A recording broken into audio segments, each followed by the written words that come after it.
சித்தருக்கெல்லாம் சித்தர் சிவனே போற்றி. நம்மளோட பதிவுகள்ல தொடர்ச்சியா 12 ராசிகளுக்குமான பங்குனி மாத ராசி பலன்களை பார்த்துட்டு வரோம். அதோட தொடர்ச்சியா நம்மளோட இந்த பதிவுல ராசி கட்டத்துல 12வது ராசியா இருக்கக்கூடிய நீர் ராசியான மீன ராசிக்கு இந்த பங்குனி மாதத்தோட கிரக நிலைகளும் கிரக அமைப்புகளும் என்ன மாதிரியான பலன்களை கொடுக்க போகுது அப்படிங்கறத பத்தி கொஞ்சம் சுருக்கமா பார்க்க போறோம்.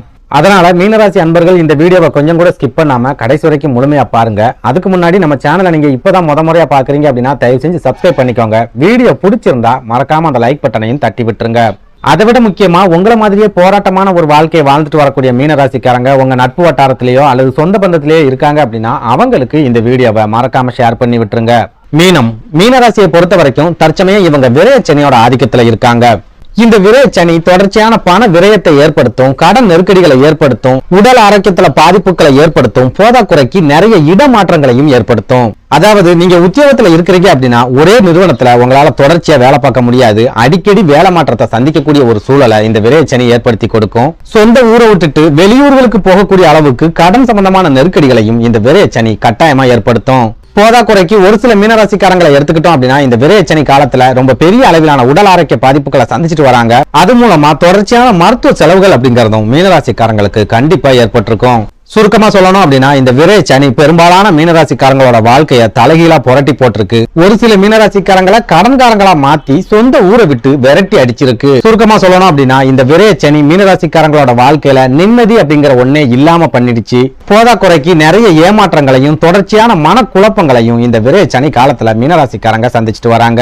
இப்படி ஒரு சூழல்ல கடந்து போன மாசி மாதம் மீனராசிக்காரங்களுக்கு ஒரு சில ஆறுதலை கொடுத்திருக்கு அப்படின்னு சொல்லலாம்.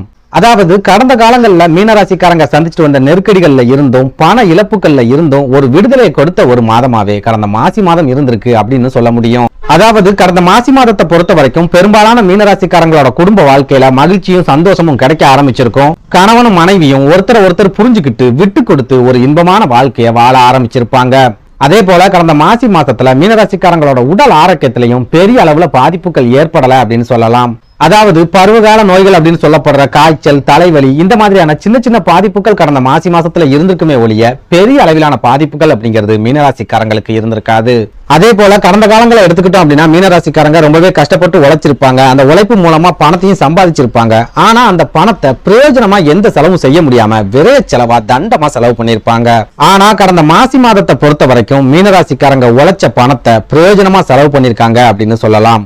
அதாவது ஒரு சில மீனராசிக்காரங்க வீட்டுக்கு தேவையான பொருட்களை வாங்கியிருக்கலாம், ஒரு சிலர் ஆடம்பர பொருட்களை வாங்கியிருக்கலாம், ஒரு சிலர் குழந்தைகளோட படிப்பு சம்பந்தமான செலவுகளை செஞ்சிருக்கலாம், இன்னும் ஒரு சிலர் குடும்பத்தோட சுற்றுலா போறதுக்கு கூட அந்த பணத்தை செலவு செஞ்சிருக்கலாம். சுருக்கமா சொல்லணும் அப்படின்னா கடந்த மாசி மாசத்துல மீனராசிக்காரங்க சம்பாதிச்ச ஒவ்வொரு ரூபாயும் ரொம்பவே பிரயோஜனமா செலவாயிருக்கு அப்படின்னு சொல்லலாம். இதுல நம்ம ரொம்ப முக்கியமா பார்க்க வேண்டியது ஒரு சில மீனராசிக்காரங்க கடந்த மாசி மாசத்துல வீடு வாங்கியிருக்காங்க, நிலங்கள் வாங்கியிருக்காங்க, புதுசா வாகனங்கள் வாங்கியிருக்காங்க, ஒரு சிலர் சொந்தமா வீடு கட்டுறதுக்கு கூட முயற்சிகளை ஆரம்பிச்சிருக்காங்க.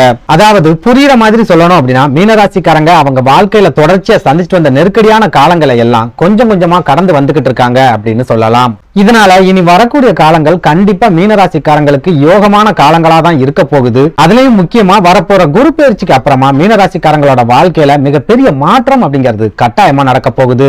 அதனால மீனராசிக்காரங்க எவ்வளவு நெருக்கடியான சூழல் வந்தாலும் சரி உங்களோட தன்னம்பிக்கையை மட்டும் கைவிட்டுறாதீங்க. தொடர்ச்சியா கடினமா உழைச்சுக்கிட்டே இருங்க. கண்டிப்பா உங்களுக்கான காலம் அப்படிங்கிறது வந்துகிட்டே இருக்குது.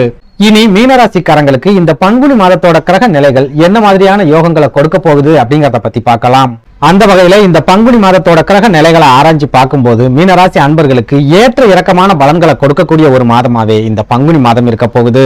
அதாவது இந்த மாதத்தோட முதல் 15 நாட்களும் மீனராசி அன்பர்களுக்கு கண்டிப்பா ஒரு சில நெருக்கடிகள் அப்படிங்கிறது இருக்கும், விரைய செலவுகள் அப்படிங்கிறது இருக்கும், உடல் ஆரோக்கிய பாதிப்புகள் அப்படிங்கிறதும் கண்டிப்பா இருக்கும். அதே நேரம் மாதத்தோட பிற்பகுதியை எடுத்துக்கிட்டோம் அப்படின்னா மீனராசிக்காரங்களுக்கு ஒரு சில யோகங்கள் கிடைக்க போகுது, ஒரு சில அதிர்ஷ்டங்கள் கிடைக்க போகுது, ஒரு சில முன்னேற்றங்கள் அப்படிங்கிறதும் உங்க வாழ்க்கையில கிடைக்க போகுது. இதனால இந்த பங்குனி மாதத்தோட முதல் 15 நாட்களும் மீனராசிக்காரங்க ரொம்பவே எச்சரிக்கையா இருங்க, கவனமா இருங்க, தேவையில்லாத செலவுகளை முழுமையா தவிர்த்துடுங்க. புதிய முயற்சிகள் எதையாவது நீங்க இறங்குறீங்க அப்படின்னா இந்த பங்குனி மாதத்தோட முதல் 15 நாட்களை முழுமையா தவிர்த்துடுங்க.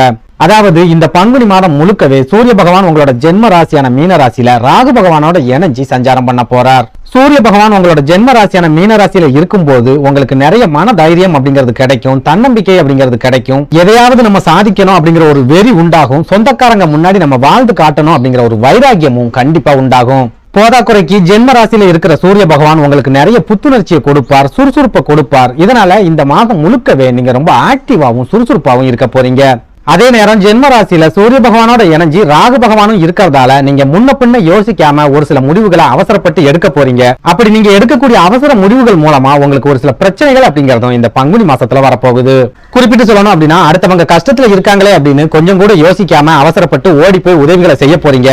அந்த உதவிகள் மூலமா உங்களுக்கே ஒரு சில பிரச்சனைகள் அப்படிங்கறதும் இந்த பங்குனி மாசத்துல வரப்போகுது. அதனால மீனராசிக்காரங்க இந்த பங்குனி மாசத்துல எந்த காரியத்துல இறங்குறதா இருந்தாலும் சரி, ஒரு தடவைக்கு 4 தடவை யோசிச்சு அதுக்கப்புறமா இறங்குங்க. அவசரப்பட்டு எந்த காரியத்திலையும் இறங்கிட்டு அதுக்கப்புறமா பிரச்சனைகளை இழுத்து வச்சுக்காதீங்க. அதே போல சொந்த தொழில் தொடங்குறதா இருந்தாலும் சரி, இருக்கிற தொழிலை விரிவுபடுத்துறதா இருந்தாலும் சரி, உத்தியோகத்துல இருக்கிறவங்க வேற வேலைகளுக்கு போகணும் அப்படின்னு நினைச்சாலும் சரி, வெளிநாட்டுல இருக்கிறவங்க சொந்த ஊருக்கு போகணும் அப்படின்னு நினைச்சாலும் சரி, சொந்த ஊர்ல இருக்கிறவங்க வெளிநாட்டு வேலைகளுக்கு போறதா இருந்தாலும் சரி, ஒரு தடவைக்கு 100 தடவை யோசிச்சு அதுக்கப்புறமா எந்த முடிவையும் எடுங்க. யோசிச்சு முடிவுகளை எடுக்கணும் அப்படிங்கறத எதுக்காக இவ்வளவு அழுத்தம் திருத்தமா சொல்றேன் அப்படின்னா, நீங்க யோசிக்காம எடுக்கக்கூடிய ஒரு சில முடிவுகள் உங்களை அதல பாதாளத்துல தள்ளி விட்டுரும். சுருக்கமா சொல்லணும் அப்படின்னா, சூரியனும் ராகுவும் ஜென்ம ராசியில இணையிறது ஜாதகருக்கு ரொம்பவே அளவுக்கு அதிகமான வேகத்தை கொடுக்கும். அதே நேரம் விவேகத்தை கொடுக்காது.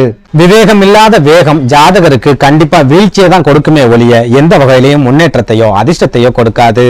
அதனால மீனராசிக்காரங்க எந்த விஷயமா இருந்தாலும் சரி, ரொம்ப எச்சரிக்கையாவும் கவனமாவும் இருந்துக்கோங்க. அதே போல மீனராசிக்காரங்க ரொம்ப சிக்கனமா இருக்க வேண்டிய ஒரு காலகட்டமாவும் இந்த பங்குனி மாதம் இருக்க போகுது. அதாவது இந்த பங்குனி மாதத்தோட தொடக்கத்துல விரய ஸ்தானம் அப்படின்னு சொல்லப்படுற கும்பராசியில சனி, செவ்வாய், சுக்கிரன் அப்படின்னு 3 கிரகங்கள் ஒன்னா சேர்ந்து சஞ்சாரம் பண்றாங்க. விரயஸ்தானத்துல ஏதாவது ஒரு கிரகம் இருந்தாலே ஜாதகர் நிறைய விரய செலவுகளை சந்திச்சு பண தட்டுப்பாடுகளையும் சந்திப்பார் அப்படின்னு ஜோதிட நூல்கள்ல சொல்லப்பட்டிருக்கு. அதுவே மீனராசியை பொறுத்த வரைக்கும் இந்த பங்குனி மாசத்துல விரயஸ்தானத்துல 3 கிரகங்கள் ஒன்னா சேர்ந்து இருக்கிறதால கண்டிப்பா விரய செலவுகள் அப்படிங்கிறது இருக்கும். அதுலயும் முக்கியமா நீங்க கடந்த காலங்கள்ல சந்திச்சுட்டு வந்த விரய செலவுகளை ஒப்பிடும் போது இந்த பங்குனி மாசத்துல 3 மடங்குக்கும் அதிகமான விரய செலவுகள் அப்படிங்கிறது உங்களுக்கு கட்டாயமா இருக்கும். அதனால மீனராசிக்காரங்க இந்த பங்குனி மாசத்துல முடிஞ்ச வரைக்கும் சிக்கனமா இருக்க பழகிக்கோங்க. தேவையில்லாத விரய செலவுகளை முழுமையா தவிர்த்துடுங்க. அதே போல நீங்க சொந்த தொழில இருந்தாலும் சரி, வியாபாரம் பார்த்துக்கிட்டு இருந்தாலும் சரி, உத்தியோகத்திலே இருந்தாலும் சரி, பணம் சம்பந்தமான பொறுப்புகளை அடுத்தவங்களை நம்பி எந்த காரணத்தை கொண்டும் ஒப்படைக்காதீங்க.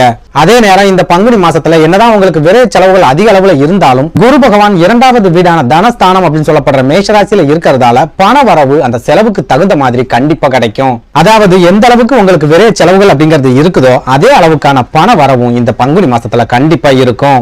அடுத்ததா இந்த பங்குனி மாசத்தோட பிற்பகுதியை எடுத்துக்கிட்டோம் அப்படின்னா, அதாவது பங்குனி மாதம் 19ஆம் தேதிக்கு அப்புறமா விரயஸ்தானத்துல இருக்கிற சுக்கிர பகவான் உங்களோட ஜென்ம ராசியான மீன ராசிக்கு பயிற்சி ஆகிறார். இதனால உங்களோட ஜென்ம ராசியான மீன ராசியில ராகு, சூரியன், சுக்கிரன் அப்படின்னு 3 கிரகங்களோட சேர்க்கை நடக்க இருக்குது. இந்த கிரக சேர்க்கை உங்களுக்கு ஒரு சில யோகங்களை ஏற்படுத்தி கொடுக்கும் அப்படின்னாலும் ஒரு சில மன குழப்பங்களையும் கட்டாயமா ஏற்படுத்தும். அதாவது ஒரு காரியத்தை செய்யலாமா வேண்டாமா, போகலாமா போகக்கூடாதா, இந்த காரியத்துல இறங்கினா நமக்கு பிரச்சனைகள் வருமா வராதா, இந்த மாதிரியான நிறைய மன குழப்பங்கள் அப்படிங்கிறது இந்த பங்குனி மாதத்தோட பிற்பகுதியில உங்களுக்கு ஏற்படும். அதே நேரம் சுக்கிர பகவான் உங்களோட ஜென்ம ராசியான மீனராசியில இருக்கிறதால தொடர்ச்சியா திருமண தடைகளை சந்திச்சு வரக்கூடிய மீனராசிக்காரங்களுக்கு இந்த பங்குனி மாதத்தோட பிற்பகுதி ரொம்பவே அற்புதமான காலகட்டமா இருக்க போகுது. குறிப்பிட்டு சொல்லணும் அப்படின்னா, உங்களோட ஜென்ம ராசியில இருக்கிற சுக்கிர பகவான் திருமண தடைகளை முழுமையா உடைப்பார். உங்களோட குடும்ப வாழ்க்கையில மகிழ்ச்சியையும் சந்தோஷத்தையும் ஏற்படுத்தி கொடுப்பார். நன்றி, வணக்கம்.